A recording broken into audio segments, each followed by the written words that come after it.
nous allons réfléchir à la manière de concilier les droits des usagers, qui ont le droit d'exercer leurs droits fondamentaux, et les nécessaires mesures de protection, justement pour protéger ces mineurs ou ces majeurs accompagnés. On les appelle souvent vulnérables, et on a parfois l'impression que cette vulnérabilité permet de réduire leurs droits ou de réduire leur liberté. La définition de la vulnérabilité est une définition juridique qui relève du droit pénal. Elle n'a pas de conséquences liberticides. C'est pas parce qu'on est considéré comme vulnérable qu'on va pouvoir être limité dans l'exercice de ses droits ou avoir une liberté atténuée ou le droit de ne pas faire, etc.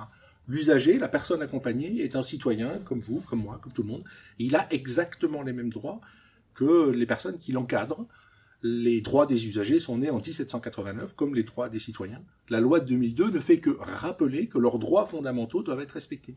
Et ces droits fondamentaux, c'est le droit d'avoir une vie sexuelle ou affective, c'est le droit de se faire soigner sans l'accord de qui que ce soit, c'est le droit de voir un médecin sans s'en référer à qui que ce soit, c'est le droit de voir protéger sa vie privée, de voir protéger sa dignité.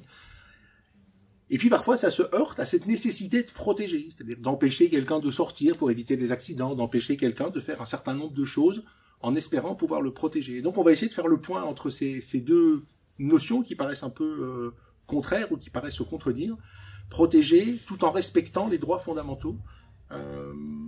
On a parfois l'impression, quand on regarde le fonctionnement des structures, que on complique la vie des personnes accompagnées, alors qu'en toute logique, puisqu'on les accompagne, on devrait plutôt leur faciliter la vie. Alors moi, je prends une image qui vaut ce qu'elle vaut, mais j'ai l'impression qu'on devrait faire avec eux du curling. Vous savez, ce sport où on fait glisser une quille sur un parquet, et il y a quelqu'un qui balaye devant pour que la quille puisse aller le plus loin possible, le plus facilement possible. Et ben, j'ai l'impression qu'au lieu de faire du curling avec eux, c'est-à-dire leur simplifier la vie, on leur rajoute en permanence des obstacles.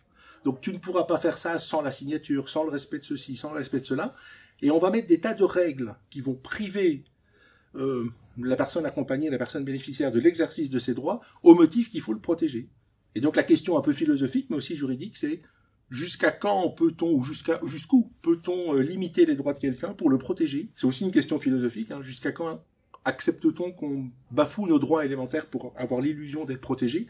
C'est la question de la téléprotection, de la télésurveillance, des contrôles policiers, etc. Donc, qu'est-ce qu'on peut mettre en place pour protéger sans être liberticide, pour protéger tout en respectant les droits fondamentaux. Donc c'est une conférence plutôt apaisante, où on va déjà détendre tous les professionnels qui ont l'impression d'être responsables de tout, que tout ce qui arrive va engager leur responsabilité.